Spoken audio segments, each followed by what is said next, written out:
எல்லாரும் நல்லா இருக்கீங்கன்னு நம்புகிறேன். நான் பேசுகிறதும் நல்லாயிருக்கும் நம்பி கேட்க வந்திருக்கிற உங்கள் எல்லாருக்கும் வந்தனம் வந்தனம் வருக வருக.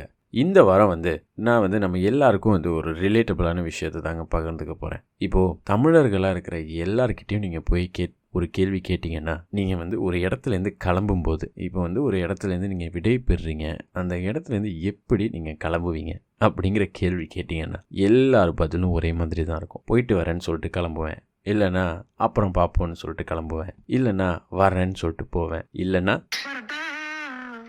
ஆனால் இதுக்கு எக்ஸாக்டான ஒரு வேர்டை, இதுக்கு ஈக்குவலண்ட்டான ஒரு ஜெஸ்டரை நீங்கள் மற்ற மொழியில் எப்படி சொல்லுவீங்க அப்படிங்கிற கேள்வி கேட்டால், முக்கியமாக நீங்கள் இங்கிலீஷில் எப்படி சொல்லுவீங்கன்னு கேட்டோன்னா, see you later இல்லைனா we will meet again later. இதுதான் இதுக்கு இங்கிலீஷில் இருக்கிற ஈக்குவலண்ட். ஆனால் ஆங்கில மொழியில் நம்ம நார்மலாக ஒரு இடத்துலேருந்து கிளம்பும்போது நம்ம என்ன சொல்லுவோம்? ஓகே பாய், பாய், குட் பாய், இந்த மாதிரி தான் சொல்லுவோம். ஆனால் இந்த பாய் குட் பாய்க்கு நீங்கள் தமிழில் ஈக்குவலண்ட் என்ன அப்படின்னு சொல்லி பார்த்தீங்கன்னா இருக்காதுங்க. மிஞ்சி போனால் போகிறேன் இல்லைன்னா கிளம்புறேன், இவ்வளோ தாங்க. ஆனால் ஆக்சுவலாக ஒரு இடத்துலேருந்து நம்ம போகிறோன்னா, இங்கேருந்து நான் இப்போ இந்த இடத்துலேருந்து கிளம்புறேன் அப்படின்னா, ஒரு கிராமட்டிக்கலாக நீங்கள் யோசித்து பார்த்தீங்கன்னா, போகிறேன் கிளம்புறேன் அப்படிங்கிறது கரெக்டு தான்.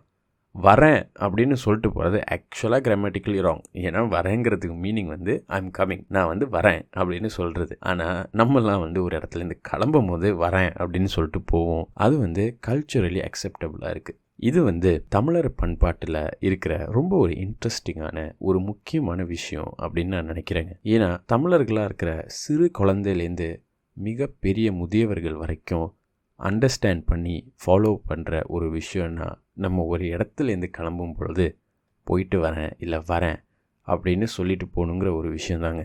இப்போது நம்ம சின்ன வயசுலலாம் நம்ம வீட்டிலேருந்து கிளம்பும் போது சரிம்மா போகிறேன் அப்படின்னு சொல்லிட்டு போனோன்னா டப்புன்னு மண்டையிலே ஒன்று விழுவோம். கொஞ்சம் வளர்ந்ததுக்கப்புறம் போகிறோமா அப்படின்னு சொல்லிட்டு போனால், டேய் போயிட்டு வரேன்னு சொல்லிட்டு போடா அப்படின்னு சொல்லுவாங்கங்க. இந்த பழக்கம் நான் என் வீட்டில் எனக்கு கற்றுக் கொடுத்து இப்போது நான் தமிழர்களாக இல்லாதவங்க கூட பேசும்போது கூட, இப்போ நான் இங்கிலீஷில் ஒருத்தவங்களோட கம்யூனிகேட் பண்ணிக்கிட்டு இருக்கேன்னா, நான் அவங்கள விட்டு விடை பெறும் பொழுது okay bro I'll see you அப்படின்னு சொல்லிட்டு போகிறதே ஒரு பழக்கம் ஆயிடுச்சுங்க.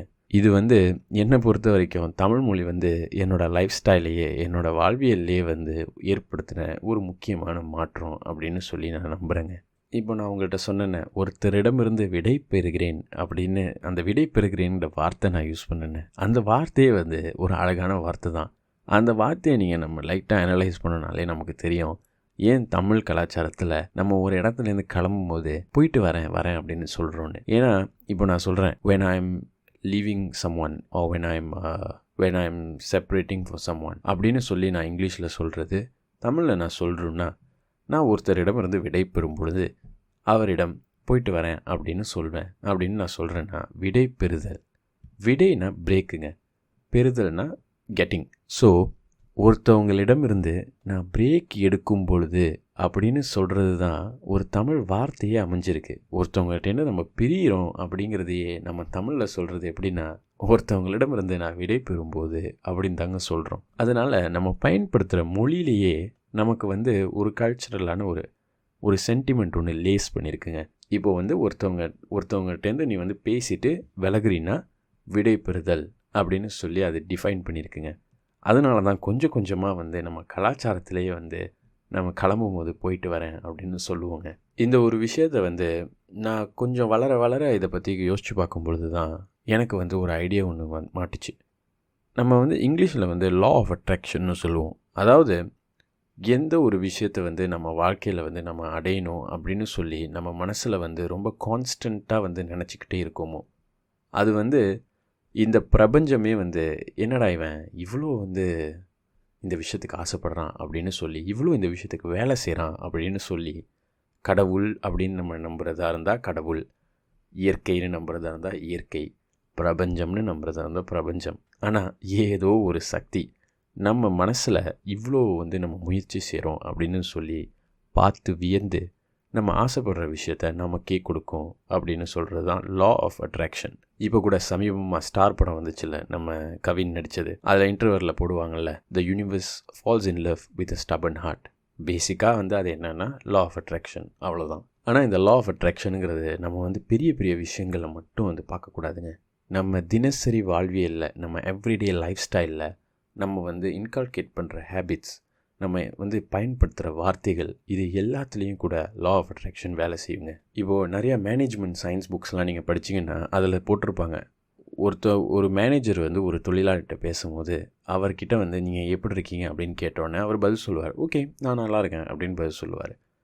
அவர் திருப்பி உங்ககிட்ட நீங்கள் எப்படி இருக்க அப்படின்னு கேட்கும்போது நம்ம எப்படி பதில் சொல்லணும்னா, ஒரு மேனேஜராக நான் சூப்பராக இருக்கேன், I am great, I am doing amazing, I am wonderful அப்படின்னு சொல்கிறது வந்து, ஏன்னா நம்ம வார்த்தைக்கு, நம்ம பயன்படுத்துகிற வார்த்தைகள் நம்ம வந்து பேசுகிறவங்க இடத்துலையும் நம்ம இடத்துலையும் கூட ஒரு பாதிப்பை ஏற்படுத்தும்.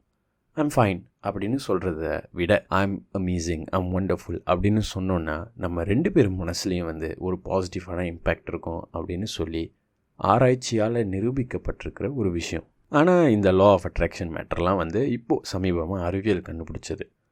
அப்போவே, அதாவது நான் சொல்கிறது 12வது நூற்றாண்டுலேயே சலாஹுத்தீன் ரூமி அப்படின்னு சொல்லிட்டு எனக்கு ரொம்ப பிடிச்ச ஒரு போவட், ரூமி அப்படின்னு சொல்லி நம்ம எல்லாருக்கும் தெரியும்ல, அவர் எழுதியிருப்பார், what you seek is seeking you. அதாவது நீ எதை தேடி ஓடிக்கொண்டிருக்கிறாயோ அதுவும் உன்னை தேடிக்கொண்டிருக்கிறது. இது வந்து இந்த லா ஆஃப் அட்ராக்ஷனுங்கிற மேட்ரை அழகாக 2 சென்டென்ஸில் சம்மரைஸ் பண்ணுற ஒரு கோட்டுங்க.